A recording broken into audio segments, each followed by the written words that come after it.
Peter Hickman on the front row of the grid. Behind him, number 18, Andy Irwin for Honda Racing, on pole position on his first visit to Thruxton. Getting his head down now is championship leader Scott Redding, the BY to Ducati, who's going to be the smarter of that. Look at Hickman and Tommy Bridewell side by side, and a great start by Andy Irwin from the second row of the grid. Irwin just gets a bit, he's got through into second place. Brilliant getaway for Hickman, big lad, but no problem getting off the line. And look at the way that you've got second place there, nabbed by Honda Racing's Andy Irwin, number 18. Someone's gone way wide and has to pull it back. And as they head out into the country then, it's the Smiths BMW who's got himself in pole position. And a good start as well by Jason O'Halloran off the third row. He's got the McCams Yamaha into fourth place, and another good start as well from number 21.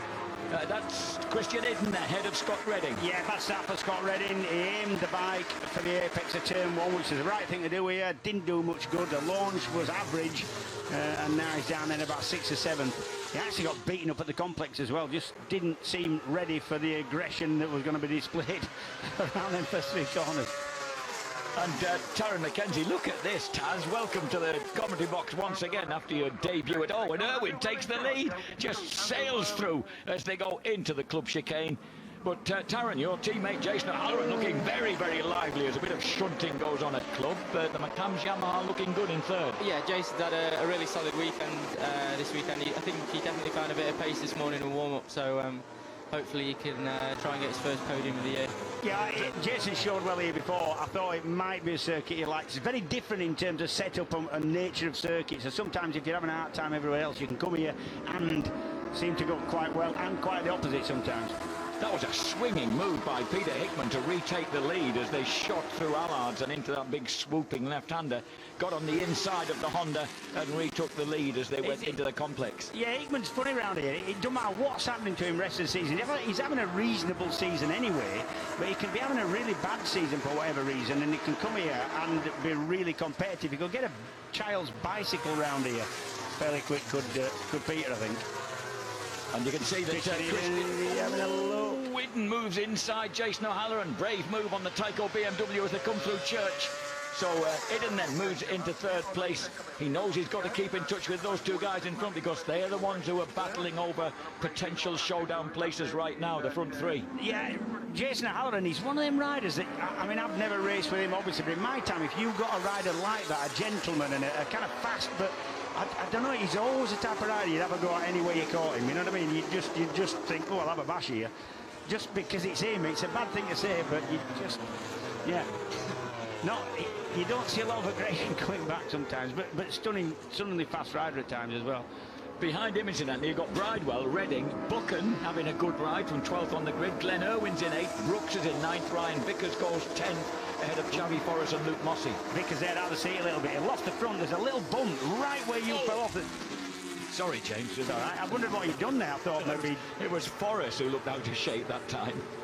Yeah, just where you fell off there, Seagrave, there's like a patch with an undulation, but there's a bump as well. Yeah, that little sort of dip catches you out sometimes when you're trying to accelerate out there into a gear, but yeah, anywhere around Thruxton's tricky. Anywhere around Thruxton's bumpy. Yeah, but you don't have, they're not bumps, Jack, they're like big rollers, they're bumps like you never get anywhere else. It's a weird place. There's Glenn Irwin making his debut for Tyco BMW with the green number 2 just ahead of number 25 Josh Brooks, who's for a man who's won 8 times round here, is well down his back. There's James Allison tailing down Linfoot. They're in 13th and 14th place ahead of Claudio Corti and Bradley Ray. The key's going to be tyres, I'm still convinced of that. We've seen riders around this place before pull a bit of a lead, look like they've got the pace to win. The tyre wears off because they've used a little bit more of it to get where they were at the front, and then they come back to the pack later on. O'Halloran retakes third place from Christian Idden, and the front man is still Andy Irwin. Oh, there's tyre choices, James, just to let you know who's on what. Yeah, well, the H is obviously hard and they're soft. It's a bit more complex than that. I can tell you that Just about everywhere, yeah. Everybody on the grid, or certainly on the rear, has got a 0, which is the softest. And track temperature was up to about 31 when I came in from the grid. I had a bit of a check with the thermometer. So that's fine. The fact is, no tyres work for race distance round here. That's Christian isn't getting really. and look at O'Halloran. Look at O'Halloran. O'Halloran's going for the lead. O'Halloran's going for the lead inside Irwin, and neat and tidy. The number 22 goes through. The number 21 follows him through into 3rd place. Yeah, you know why that's Sam, don't you? I've just been disrespecting the man. So, and now look at it. I'll show him a thing or two. Yeah. Number 18, Andrew Irwin. By the way, it's 11 years today since we lost the great Craig Jones at Brands Hatch, and of course he was the great number 18. And so if Andy Irwin getting that Honda on the box would be quite a momentous achievement on this particular anniversary. And at the moment, the Ulsterman looks very likely to. But look at Iden, 2 aggressive young men together there, and Iden punches his way through on the inside and into 2nd place. Yeah, what I would say is you think that they're both young men, but I can tell you one of them isn't that young at all, Christian, because he hasn't been. He got late into road racing after a sterling career in Supermoto.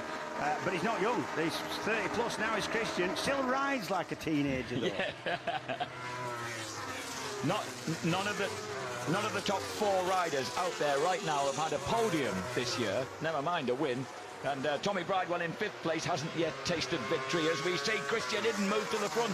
The Tyco beg your pardon, move into 2nd place, still at the front, the McCann's Yamaha. O'Halloran looking really comfortable. Andrew Irwin, he showed really good pace during practice, so I think he's doing the right thing here, just sitting here, conserving his tyre and letting the others do the work. So. I mean, he has the pace, but you can't tell me a rider of his age that's showing at the front for the first time isn't going to get slightly giddy. No, especially Andrew. So how do you set about conserving your tyres when you're involved, enmeshed in a battle like this? It's hard. I think as well, Hickey's showing great pace, Bridewell and Redding, and them just sitting in the pack, as long as they don't lose touch with the leading group, then you can save the tyre. You can pick the bike up and just try your best. And you can you can also, Jack, gauge yourself on them. You can see where you're a little bit better and therefore save a little bit of time where you would on your own if you're at the front. Just go at that point. So you can, if you're sat behind, you're definitely in a better position to conserve tyres. The fact is, though, some riders are really good at it and some aren't so good at it. It's a personal thing.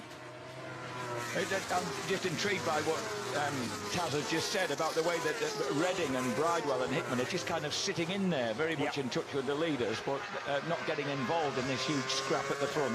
I'll tell you what, Thruxton, for me, it doesn't seem to matter what bike you're on sometimes as well. You know, all bikes seem equal here, and this is a fast circuit, so you wouldn't think that would be the case, but it seems to be. Yeah, and the fastest bike isn't always the best bike to have around here, because you end up chewing the tyre more. So you can see, well, Yamaha, BMW, Honda and Ducati, Kawasaki, they're all there. So even Danny Kent showing a good showing on the MV. Yeah, Kent moves into the points in 15th place. Ryan Vickers, not where I expected him to be, in 16th. Claudio Corti says he's really enjoying this track. He's in 17th place. And Dan Linfoot is now into 12th. Javi Flores, though, in 11th place, not being able to show the same pace as Andy Irwin on his teammate. Claudio Corti, or Shorts, as they call him in the team, because Corti means short trousers. Whoa, take that. that was Peter Hickman going slicing underneath. That's Peter conserving his tyres. He's not conserving his friends. We're saying Claudio Corti for warm-up in the morning. A lot of these riders do sort of stretching exercises and all this kind of thing. This is the move. Watch. Have a look. Where does he go? Oh, I'll take that. Oh, yeah. When he sits the boy up. Only a little bit. Yeah, Claudio Corti does skipping. He skips, but he skips like a boxer, proper skipping. You know, really fast stuff where they... Yeah. Look, here's Andy just repaying the compliment in a... Oh, no, not yet. Not quite. Not quite. He's not having that. Andy Irwin did well to back out of that without some more shenanigans. He realised it wasn't going to work because he was going to put him on the wrong place for the last ride. Redding's crept past Bridewell and into 5th place. The leader then, Jason O'Halloran for Taran McKenzie's McCann's Yamaha team. 2nd place, Tyco BMW and Christian Iden. 3rd place for Peter Hickman, Smith's BMW. 4th for Honda Racing. 5th for Ducati. There's a different 5 different makes of motorcycle in the top 5, I've just realised. Yeah, we just said it about 5 minutes ago. Actually, Taryn said that. Are you not listening to it? Sorry, son. And you can see even the fact is here, Jack, what makes it a little bit of fun going around here, even you don't have to be going that fast to get the bike completely sideways, and it feels reasonably safe because when your bike's going quicker it has more stability, so you can get the thing moving a little bit. It doesn't feel like you can. You think faster is going to be more dangerous, but sometimes faster makes it more stable when it is moving like that. It's unlikely to get completely out of control. When it does, it's a bad thing. The last time Jason O'Halloran won a race, incidentally, was Snetterton 2016 in that dramatic race to the line against his teammate Dan Linford at Honda Racing. Here he is on the McCann's Yamaha. Hickman's there, Idden's there. Hickman's just made that move on Idden into club chicane, so Idden squeezed back to 3rd place.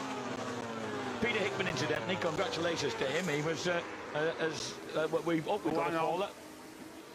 It might be Matt Trulove. Yeah. So, Trulove's gone out at the club chicane, fortunately unharmed.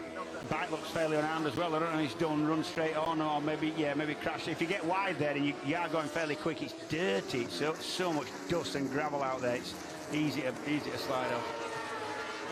Peter Hickman, winner here in 2017, his previous victory in superbikes. Christian Idden getting tormented at the moment by Andrew Irwin. Irwin going for the inside line on the inside the smoking BMW, and I think he almost grabbed it. Christian had to really defend the line there, and the smoke poured out of that spinning back wheel. Peter Hickman is second. He says he's in his Rhodes leathers, so the red leathers he will be using the TT and the Ulster this next week. But I don't know what would be the difference. I mean, it's not like you don't have knee sliders, they have bigger knee sliders on for the roads or whatever. It just, I don't know, there must be a difference, maybe less venting, maybe. The difference is he's got his leathers stolen from his motorhome. I know, so. And that is the difference, but I don't know. The colour scheme, slightly different. You don't, I'll tell you what, if you're going to nick some nice race leathers, number one, it's bad show, because I thought all motorcyclists and motorcycle enthusiasts and racegoers were sort of in the same boat, as it were, and friends. That's the whole thing about motorcycles. You're in a sort of community. But if you're going to nick some leathers, oh, hang on, this is Matt Trulove. Oh, he did. Oh! And that was Ben Curry. Just getting away with that. And a change in the lead. Here comes Hickman. Yeah, well, the Rhodes leather's working. I'm going to say, if you're going to do a sort of cat burglary job and sneak into somebody's motorhome while they're asleep and nick some leathers, mate, you want to be nicking a smaller set than Peter Hickman's, I tell you. Because if you had to go nicking mine, I'm injured. Unless you're a big chap. Yeah. Incidentally, yesterday evening, very gallantly, Peter Hickman shaved the hair of a young lady called Dee who's been diagnosed with breast cancer, and they've raised a massive amount of money for cancer research. Here comes Christian Idden moving through into 2nd place behind Hickman. Tyco 2 BMWs, 1-2 now ahead of the McCann's Yamaha. Yeah, brave lad is Christian, still riding with a less broken leg than it was, let's say, 2 weeks ago. Yeah. But still, he's still got a fractured fibula, so the smaller bone in your lower leg. Further to what I was saying just now, if you fancy donating, please go onto Hickey's Facebook and Instagram pages, and because he's already raised a fair bit of money for cancer research. So Hickman apparently wasn't very competent at the shaving operation. He shouldn't give up his day job, which he obviously is rather good at, because here he is leading the way. Strangely enough, when the day that my hair started falling out this last time, that's Danny Kent stopped. Yeah, the MB's given trouble again. It's been dead reliable so far this weekend, though. It's the first time it's given trouble. Yeah, we decided, we were out trousering with a bunch of mates. My hair started falling out in lumps, so I said, come on, we're shaving it. We sat outside a local pub, and a good mate of mine got his clippers and we started shaving it. And everybody who was passing and coming into the pub for Sunday lunch thought it was a charity do and started handing money across, yeah. So as they lurch down in towards Club Corner again, here comes Jason O'Halloran, and the old show slips through into 3rd place. You've got to watch it there, because just where you hit the brakes, and you hit the brakes at different points for different bikes, these are quite a specific place because you're on a specific speed. And where they hit the brakes, there's a real bump, I've noticed that, and it just upsets the bike on that initial brake, and that can cause you big problems further on into the corner. Everyone's lap times are a lot faster than over half a second faster. I think Hickey's pulling the pin now, yeah, and he's dragging them out. So this is Hickman having a bit of a go at breaking him, I think. It's a risky strategy around here because you can... Having said that, if anybody can make a tyre last, it is Hickman. I've watched everybody out of the chicane yesterday, and he's the only one. It sounds like he hasn't even bothered to open the throttle. He's so steady with the throttle, not aggressive at all. Peter Hickman in currently leading the race with Xavi Forres in 10th place, puts Hickman into the top 6 on 121 points. And only 18 points behind Danny Buchan, who's having a sound ride. Oh, he's in 9th place now, Buchan. Most disappointed man out there could be Tommy Bridewell, down in 8th place, not to mention Josh Brooks in 7th. So the Ducati's not showing as strongly as we expected here as the Honda does, because here comes Andy Irwin, slipping inside Christian Hidden. Scott Redding is behind him, and then it's Luke Mossey's having a good ride as well. Luke Mossey on the OMG Suzuki. Yeah, leading bunch stuff now for Mossey. He's off the back of him. There's not a lot of gap there, is there? No, but I think he's just been taken by Brooks. Brooks in 6th place, 7th place Luke Mossey, 8th Buchan, 9th Bridewell, 10th for Forrest. So all the men who matter are up there. Glenn Irwin's in 11th place in his debut. Oh, Redding there. Really thrusts his way through. He's not out this year, didn't. No, he's not. Not anybody ever says he has been, but he's going to come on. He's going to come on late. He's going to come on late, James. Yeah.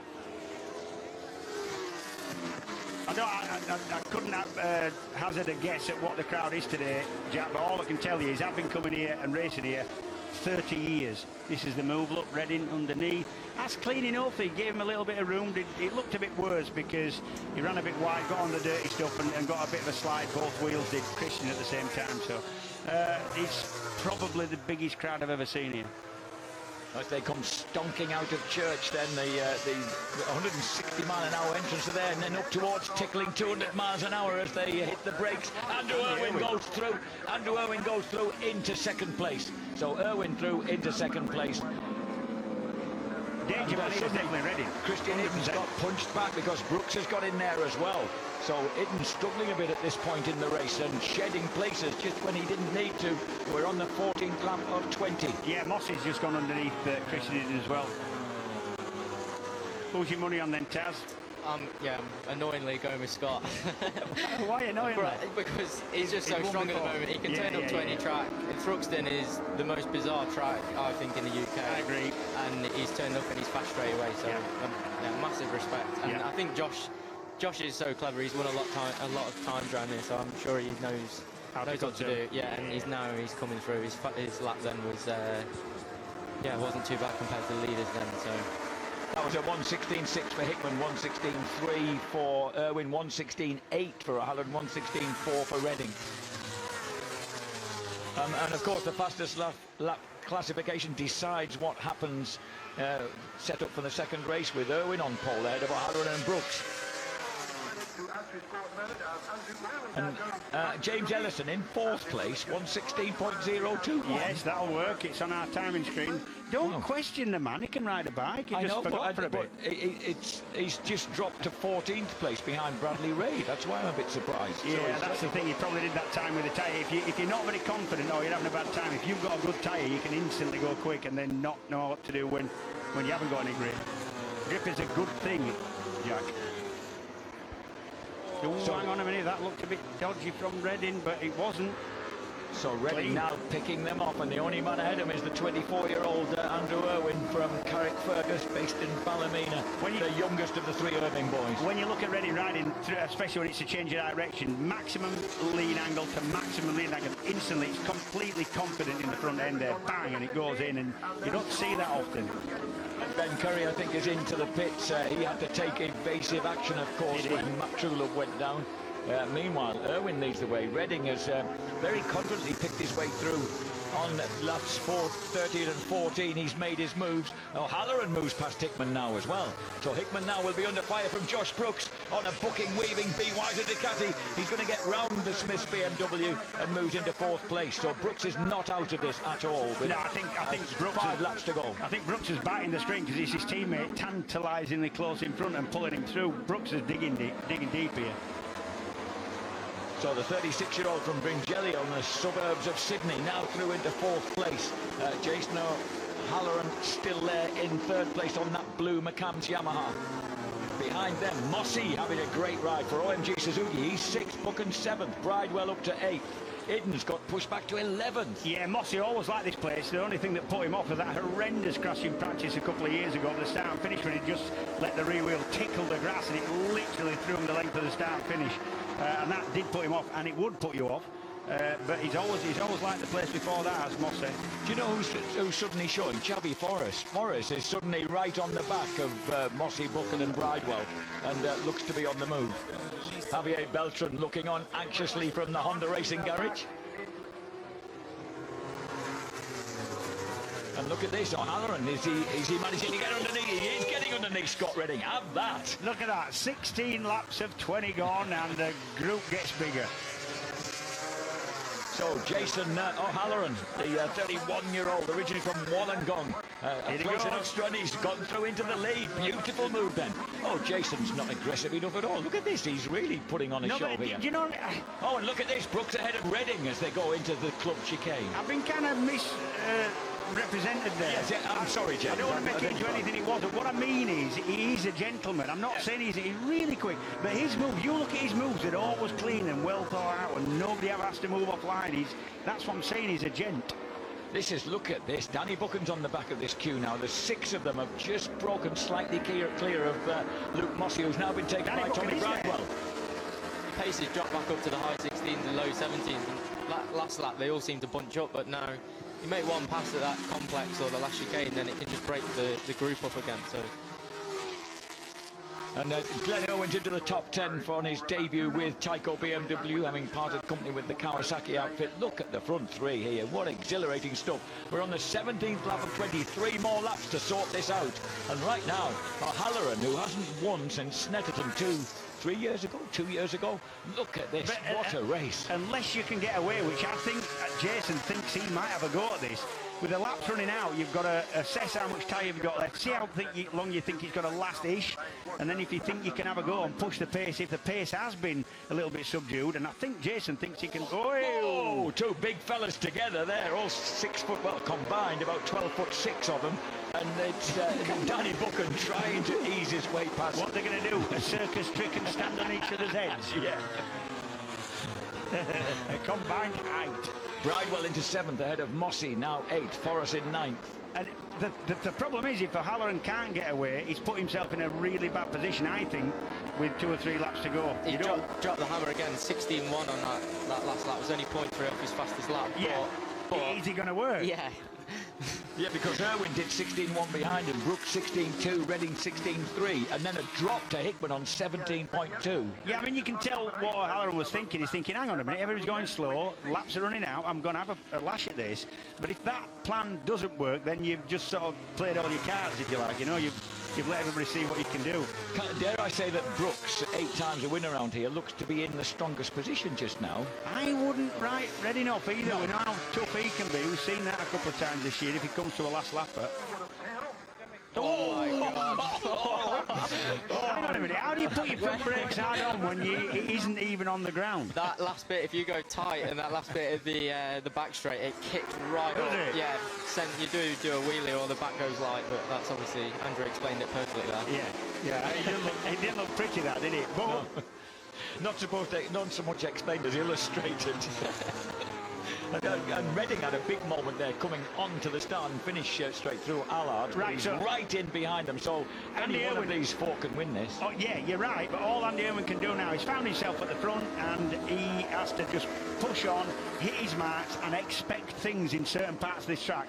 So when he starts the last lap, if he's still in front, going into the complex and expecting something, the pass helped with a little bit of slipstream. Let's have a look. Look at that. That was fully off the ground and it was right where you want to be hitting the brakes. And it never cost him any track at all.